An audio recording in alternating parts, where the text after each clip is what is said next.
Well, welcome back, folks. Thank you for joining me on the Writers Bloc on Virtual Channel Network. I'm David Mulligan, and we are going to continue reviewing Terminator 2 Judgment Day, written by James Cameron and William Wisher. Let's take a look. Oh, I like this. I like this a lot. 92A, scene 92A. In the pickup, Terminator has this trick, which you could do too if you had servo-driven steel fingers, where he smashes the cowl around the steering column with one blow from the palm of his hand. When it shatters, he strips it away with a single move and then turns the stub of the lock mechanism with his fingertips. This starts the vehicle. It takes about 3 seconds. This was in the first movie, the same sort of thing. I like the fact that James Cameron takes it one step further here. He says, has this trick, which is cool because we already know from the first movie. I like the way he's talking to the reader with the little parenthetical there. But I also like the fact that this becomes a setup and a payoff.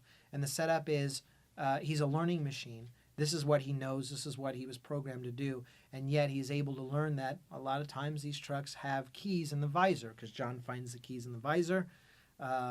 Even though it takes 3 seconds, he still finds the keys in the visor, whatever. But later on it comes up and the Terminator finds the keys instead of having to rip the thing out. And it's just interesting. It's a nice little setup and payoff.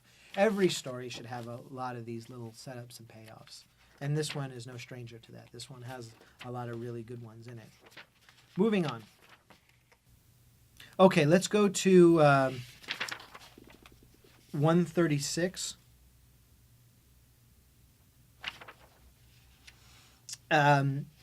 Sarah Connor has gone after Miles Dyson, the creator of the Skynet chip.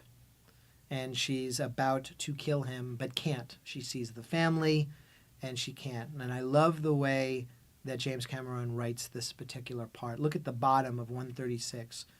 All the breath and energy seems to go out of her. She weakly raises the other hand in a strange gesture, like, stay where you are, don't move. And she really does this in the movie, and it's really done well. As if, should they move, the fragile balance might tip back the other way. Interesting, very good writing. She backs away from them slowly, panting. It's as if she's backing away in terror from what she almost did. She reaches a wall and slumps against it, slides down to her knees. The gun falls limply from her fingers. She rests her cheek against the wall. Very nice. You could have said a lot of things. You could have just said, well, she backs away against the wall and cries. You could say that. Sure, it'll work. But this works better. It works better on a lot of different levels. And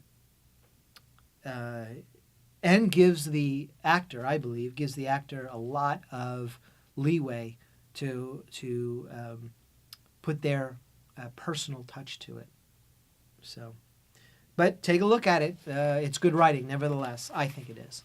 But something to consider. Moving on.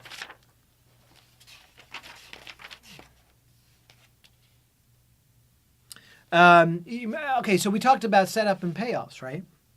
It's always good to have setup and payoffs in your story. On 145, scene 145, you see John jumps onto the desk next to the wall-mounted locker. Dyson stares in amazement as John starts pulling his counter-electronics gear out of his knapsack. It's just another ready teller to him.